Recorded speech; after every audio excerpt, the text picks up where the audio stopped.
আমি আজকে ঘোষণা করছি যে বাংলার প্রত্যেক পরিবার, প্রত্যেক মানুষ, পুরুষ, নারী, বয়স্ক, শিশু, ছাত্র, যুব, হিন্দু, মুসলমান, দলিত, আদিবাসী, শহর, গ্রাম, প্রতি মানুষকে যারা আর কোনো স্বাস্থ্য পরিষেবার আন্ডারে নেই তাদের সবাইকে 100% আমরা স্বাস্থ্য সাথীর আন্ডারে আনছি।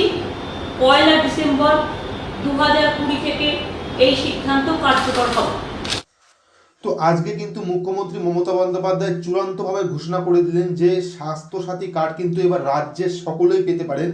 তো আজকে তিনি নবান্নে যে বক্তৃতা রেখেছেন তার কিছু হাইলাইট এখানে আছে, তো আমি আপনাদের পড়ে শোনাচ্ছি। তো এখানে দেখুন লেখা আছে, কল্পতরু মমতা, বাংলার সকলের জন্য স্বাস্থ্যসাথী কি কি সুবিধা মিলবে এখানে। তো স্বাস্থ্যসাথী প্রকল্পের জন্য স্মার্ট কার্ড প্রকাশ করেছে কিন্তু রাজ্য সরকার।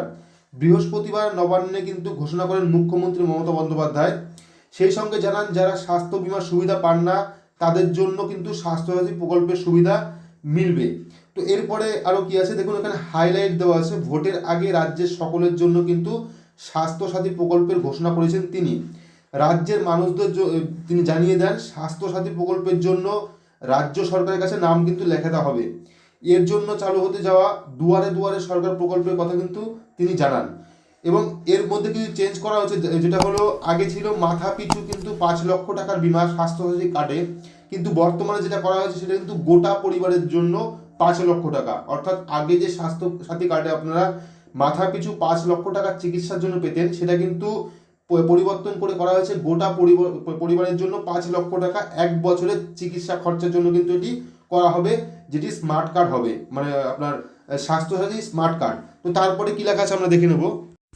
তো এখানে দেখুন লেখা আছে, সরকারি হাসপাতালের পাশাপাশি প্রায় 1,500 বেসরকারি হাসপাতালে রয়েছে এই প্রকল্পের তালিকা। অর্থাৎ আপনি সরকারি হাসপাতালের পাশাপাশি কিন্তু এই স্বাস্থ্যসাথী কার্ডে বেসরকারি হাসপাতালে কিন্তু চিকিৎসা করাতে পারবেন বিনা খরচে 5 লক্ষ টাকা পর্যন্ত।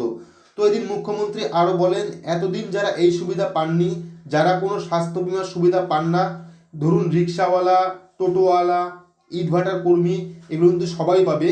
তো এখানে আবার পাল্টা কটাক্ষ করেছে, আয়ুষ্মান ভারত থাকবে তা বাস্তবায়ন না করে এই মিথ্যাচার করেছে মমতা বন্দ্যোপাধ্যায়। ভোটের আগে ঠেলায় পড়ে নাকি এসব কাজ করছে মুখ্যমন্ত্রী মমতা বন্দ্যোপাধ্যায়। তো এখানে দেখুন, কেন্দ্রের আয়ুষ্মান প্রকল্প কেন বাংলায় চালু করেননি মুখ্যমন্ত্রী মমতা বন্দ্যোপাধ্যায়, তা নিয়ে কিন্তু বারবার অভিযোগ তোলে বিজেপি। সম্প্রতি অমিত শাহ বলে গিয়েছেন বাংলায় এলেই শুরু হয়ে যাবে আয়ুষ্মান ভারত প্রকল্পের কাজ, আর তার যেন উচিত জবাব দিয়েছে মমতা বন্দ্যোপাধ্যায়। ভোটের আগে রাজ্যের সকলের জন্য স্বাস্থ্যসাথী প্রকল্পের ঘোষণা করলেন তিনি। এদিন মুখ্যমন্ত্রী জানান বাংলার 7.5 কোটি মানুষের কাছে প্রকল্প পৌঁছে দেবে রাজ্য সরকার। তার কথায় স্বাস্থ্য পরিষেবার অধীনে না থাকলে সবার জন্য স্বাস্থ্যসাথী কার্ড কিন্তু প্রযোজ্য। শুধু সরকারি নয়, বেসরকারি হাসপাতালেও কিন্তু মিলবে এই বিমার সুবিধা। স্বাস্থ্যসাথী প্রকল্পে 5 লক্ষ টাকা পর্যন্ত কিন্তু চিকিৎসা বিমার সুবিধা আপনারা পেয়ে যাবেন। তো যদিও সম্প্রতি মমতা বন্দ্যোপাধ্যায় স্বাস্থ্যসাথী প্রকল্প নরেন্দ্র মোদীর আয়ুষ্মান ভারত প্রকল্পের চেয়েও অনেক বেশি জনমুখী বলে দাবি করেছে তৃণমূল। রাজ্যের শাসক দলের বক্তব্য, আম জনতাকে স্বাস্থ্য ও চিকিৎসা পরিষেবা দেওয়ার মাপকাঠিতে স্বাস্থ্যসাথী কিন্তু অনেকটাই এগিয়ে আয়ুষ্মান ভারতের চেয়ে। তৃণমূলের এই বিপক্ষে বিস্তারিত আরও পরিসংখ্যান তুলে ধরেছে। তৃণমূল বলেছে, নরেন্দ্র মোদীর আয়ুষ্মান ভারত প্রকল্প দেশের 100 কোটি মানুষের মধ্যে 50 কোটি অন্তর্ভুক্ত করার পরিকল্পনা নিয়েছে। সেই জায়গায় মমতা বন্দ্যোপাধ্যায়ের স্বাস্থ্যসাথী প্রকল্প ইতিমধ্যেই কিন্তু পশ্চিমবঙ্গের 10 কোটি মানুষের মধ্যে 7.5 কোটি মানুষকে অন্তর্ভুক্ত করেছে। আয়ুষ্মান ভারত প্রকল্পে কোনো পরিবারে মোট 5 জন সদস্য কিন্তু অন্তর্ভুক্ত হতে পারেন। তো এখানে দেখুন চন্দ্রিমার বক্তব্য, আয়ুষ্মান প্রকল্প চালু হয়েছে 2018 সালের অক্টোবর মাসে। পশ্চিমবঙ্গে স্বাস্থ্যসাথী প্রকল্প চালু হয়েছে 2016 সালে। আয়ুষ্মান প্রকল্প যেখানে পরিবারের 5 জন আসতে পারেন, সেখানে স্বাস্থ্যসাথী প্রকল্প কিন্তু পরিবারের সবাইকে অন্তর্ভুক্ত করতে পারে এই আপনার স্বাস্থ্যসাথী প্রকল্পে।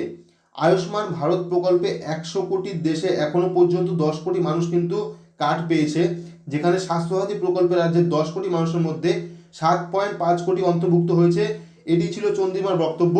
তো এই ছিল পুরো আপডেট। তার মানে স্বাস্থ্যসাথী প্রকল্প কিন্তু ডিসেম্বরে চালু হয়ে যাচ্ছে, এবং এটির অনলাইন বা অফলাইন পদ্ধতি যদি চলে আসে সেটাও আমরা ভিডিও করে দেখাবো।